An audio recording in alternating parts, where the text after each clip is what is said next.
மரியாதையாக அழைக்கிறீர்களே, அவர் அவ்வாறு சொல்லவில்லையே, அவர் மாட்டை கும்பிடுவதை நியாயப்படுத்துகிறாரு அப்படிதான் நாங்க சொன்னோம்.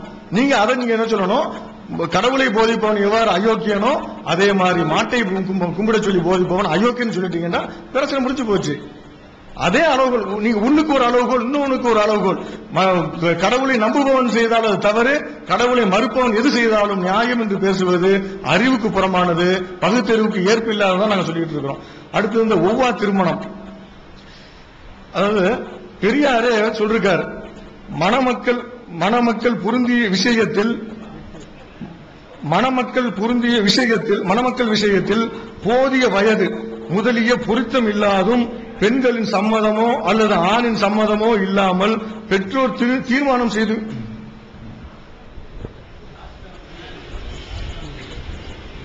சகோதரர்களே வணக்கம். ஒரு சகோதரருக்குள்ள ஏற்பட்ட ஒரு மனக்கசப்பு, அது எப்போதும் போல குடும்பத்தில் ஏற்படும் போல அதுவும் சரியாகிடுச்சு. அது ஒன்றும் பெரிய விஷயம் இல்லை. அப்புறம் இந்த கையெழுத்து போட்ட விஷயத்தை பத்தி பேசணும்னா, அது அப்படியே நாங்க அந்த வழியிலேயே, அதாவது பெரியார் நடந்து வந்த பாதை வேறு, அப்போது இருந்த பாதை, அதாவது மிக காட்டு மிராண்டி தனமாக இருந்த நிலை வேறு. இப்போது நான் நடந்த, அதாவது இப்போது ஐயாவுக்கு கூட அந்த வழி மாறி இருக்கும், இப்ப எனக்கு ரொம்ப மாறிடுச்சு. அதனால அவ்வளவு விஷயத்தையுமே ஏத்துக்கிட்டு வரணுங்கிறது நிலைப்பாடு இல்லைன்னு சொல்லி ஒப்பந்தம்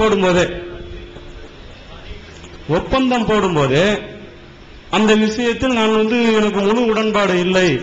இதில் நாங்கள் அப்படியே ஏற்றுக்கொண்டு அப்படியே கொடி பிடித்து கொண்ட ஆள் இல்லை. அப்படிப்பட்ட அதனால தான் நான் மிகப்பெரிய ஆட்களையும் கூப்பிட்டு அவர் வராத போது கூட அப்போது எந்த துணையும் செய்யவில்லை. அதற்கப்புறம் அதுக்கு பெரியார் திராவிட கழகத்திலிருந்து நிறைய உதவி செய்திருக்கிறார்கள். மிக பதிவு செய்யப்பட வேண்டிய விஷயம். எல்லா விதத்திலையும் இப்படி வளம் செய்ய வேண்டும் என்று சொல்லியிருக்கிறார்கள். அதில் முரண்பாடு இருக்கிறது. யாருமே அதுல முழுசா அவர் ஏத்துக்கணும். அடிப்படையை முதல்ல புரிஞ்சுக்கணும். நீங்க அதுல அப்படியே கண்ணை மூடிட்டு ஏத்துக்கணும் எந்த விஷயத்திலையும் சொல்ல. உங்களுக்கு உங்களுடைய அறிவுக்கு உங்களுக்கு எதை ஒத்துக்கணும்னு தோணுதோ அதை ஏத்துங்க அப்படின்னு தான் சொல்றாங்க. எனக்கு தெரிஞ்ச விஷயத்தையும் நான் சொல்ல வந்திருக்கேன். அதெல்லாம் உங்க ஏத்துக்கிற விஷயத்துல ஏத்துங்க. சகோதரன் ஒரு தம்பி சொல்லும் போது நீங்க அண்ணன்கள்லாம் அவங்க யோசிச்சு பார்த்து உங்களுக்கு என்னவோ தம்பி சொல்லலாம், அவனுக்கு தெரியாத விஷயத்த சொல்ற போனா விட்டுட்டு போயிடலாம். அதே மாதிரி இவங்க எல்லாத்தையும் சொல்றேன்னா அவங்க உடனே அதுக்கு ஒரு மறுப்பு தெரிவிச்சு அவங்கள உடனே இன்னொரு குறை சொல்லி நிப்பாட்டணும். அவங்க சொல்லியிருக்க விஷயம் சரியில்லைன்னா விட்டுடுங்க. நீங்க ஏன்னா இஸ்லாத்தை நீங்க சரியில்லை விஷயம்னா விட்டுற போறதில்ல. நீங்க வலியுறுத்தி கடைபிடிக்கணும்னு உங்க வாழ்க்கை நிறைய இருக்கு. ஆனா அதுல பெரியார் கொள்கை அப்படி இல்லை. ஒரு விஷயம் தவறுன்னா அதை தாண்டி நல்ல விஷயத்துக்கு போயிடணும், அதை விட்டுடணும். அதுதான் எங்களோட பெரியார் கொள்கை. நாங்க அது திரும்பி தப்பு அப்படின்னு சொல்லி பறைச்சாற்றி அது சட்டமாக்கப்படல. இஸ்லாமிய அரிய சட்டம் மாதிரியோ இல்ல மத்த திருமண சட்டம் மாதிரியோ இல்ல வேற எந்த இந்து நடைமுறை சட்டம் மாதிரியோ சட்டமாக்கலாம் படல. அதை முதல்ல தெளிவாக்கிக்கணும். அதோட இல்லாம அதுல எழுதியிருக்க விஷயம் கூட தெரியாத அளவுக்கு அதுல ஈடுபாடு இல்லாத அளவுக்கு தான் அந்த ஒப்பந்தம் போட்டோம். அதனாலதான் அவங்க சொல்லியிருக்க விஷயத்துல நான் கையெழுத்து போட்டிருந்தாலும் கூட அதுல எனக்கு ஈடுபாடு இல்லை. ஏன்னா அந்த வழியே நடந்து வந்துடல. எனக்கு ஒரு வேற வழி இருந்துச்சு. நான் இப்ப வந்த வழி மிக தெளிவான வழியா இருக்கலாம். அப்போ கரடு முரடான பாதையில் ஐயா நடந்து வந்திருக்காங்க. அதனால அப்ப சொல்லியிருக்க விஷயங்களா இருக்கலாம். மேற்கொண்டு ஐயா சொன்ன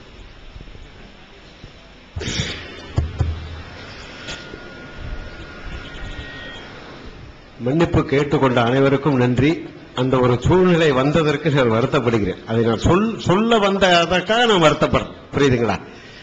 ஏன்னா இந்த வீடியோ மட்டும் இல்லைன்னா நான் அந்த பேச்சுக்கு வந்தே இருக்க மாட்டேன். இப்ப அவங்க சொல்றதெல்லாம் பதிவாகுது. அப்ப அதுக்கு நாங்க பதில் சொல்லன்னு வைங்களேன், நாங்க குற்றவாளி ஆயிடுவோம். அங்க பாக்குறவங்க, நெட்ல பாக்குறவங்க என்ன நினைச்சுவாங்க, என்னடா இந்த பகுத்தறிவாதிகள் இவ்வளவு மோசமா வாயை துறக்காம இருக்காங்க, நம்ம ஆளுங்க போட்டு இந்த இருக்கிறாங்க, அவங்க என்ன இவ்வளவு மோசமா இருக்காங்கன்னு நினைப்பாங்க. அப்ப பதிவுன்னு வரும்போது ரெண்டுமே பதிய வரணும் இல்லைங்களா? இப்ப ஐயா தவறு பண்ணியிருக்காரு. ஒருவேளை நீங்க கும்போணம் போய் இந்த தவறு நாங்களும் பண்ணலாம்.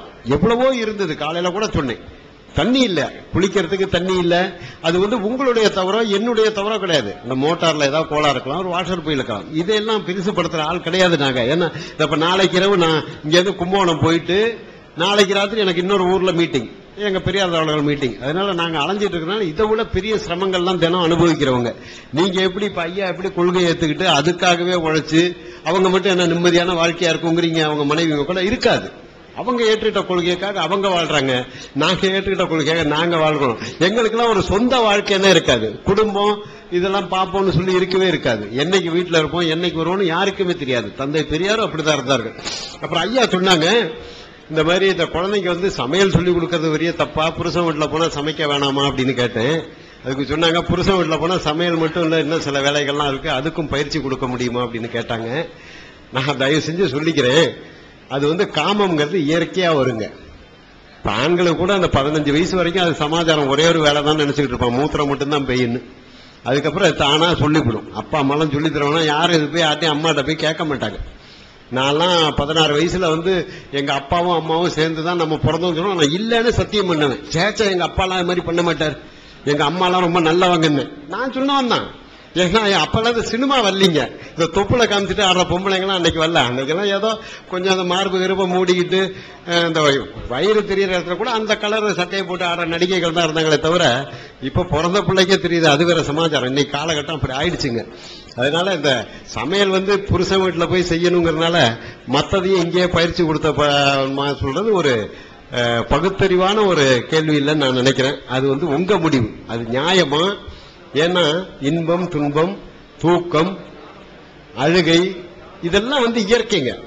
மதம், கடவுள் இதெல்லாம் நம்ம மேல திணிக்கப்பட்டது. சாதி, இப்ப நான் என்ன சாதின்னு இந்து மதத்துல எவனுக்குமே தெரியாது, ஆனா எங்க ஊர்ல தெரியும் என்ன சாதின்னு. அது என் மேல திணிக்கப்பட்டது. நான் எந்த ஊரு போனாலும் நான் மனுஷன் எல்லாருமே ஒத்துக்குவான், எனக்கு 2 கை 2 கால். அப்ப நம்ம மேல திணிக்கப்பட்டது எது, நாமளாக ஏற்றுக்கொண்டது எது, இயற்கையானது எதுன்னா அது இயற்கையானது.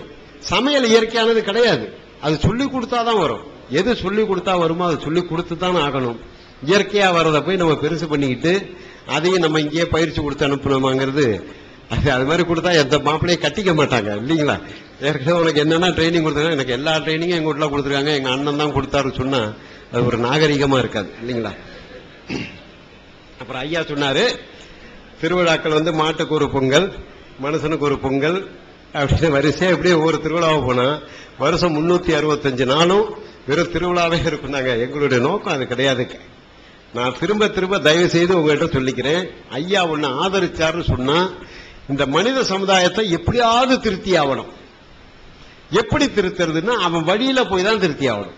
இப்ப நீங்க எப்படி எங்களை மெதுவா ஊசி ஏத்துறீங்க, எப்படியாவது ராஜன் வந்து குரானை படிக்க மாட்டானா, இஸ்லாத்துல இருக்குன்னு சொல்ல மாட்டான், நீங்க உங்க வேலையெல்லாம் காமிக்கிறீங்களா? அதுதாங்க ஐயாவுடைய நோக்கமும். போய் நெத்தி முட்டா சாமி இல்லைன்னா பியால அடிச்சான்.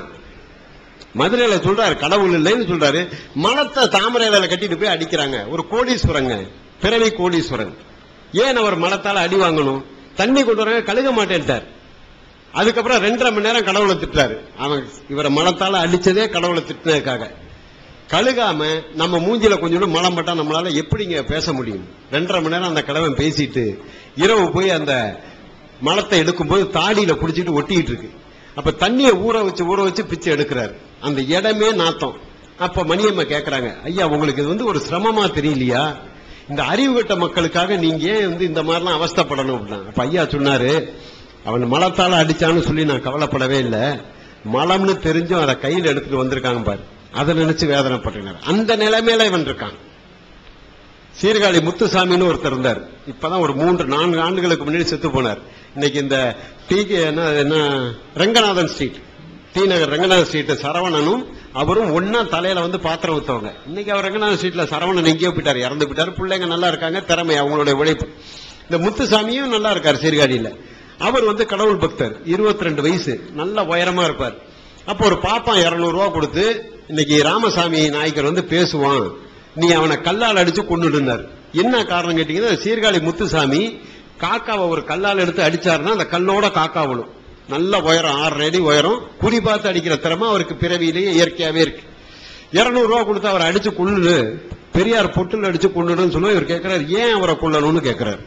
அவன் வந்து கடவுள் இல்லைன்னு சொல்லுவான், கடவுளை திட்டுவான். அப்ப சொல்றாரு இவரு, எனக்கு 200 ரூபா பணம் தேவையில்லை. அன்னைக்கு அவருக்கு மாச வருமானமே 15 ரூபாயாம். ஒரு பாப்பா 200 ரூபா கொடுக்கறான்னா எத்தனை மாசம் வருமானம் நீங்க பாத்துங்க, ஒரு ஆண்டு வருமானத்தோட கூட. அவன் கடவுளை திட்டுவான்னு சொன்னா நான் அவனை கொண்டு போடுறேன், எனக்கு பணம் தேவையில்லைன்ட்டு 13 ஜல்லிக்கல்ல எடுத்துட்டு போறாரு, கருங்கல். இன்னும் அவங்க பையங்களா இருக்காங்க. ஒரு பையன் பேர் இரண்யன், ஒரு பையன் பேர் ராவணன். சீர்காழியில முத்து எவர்சிலோர் மாட்டுன்னு எவர்சிலோர் கடை வச்சுட்டு உட்காந்துருக்காங்க. அப்போ 13 கருங்கல் கல்ல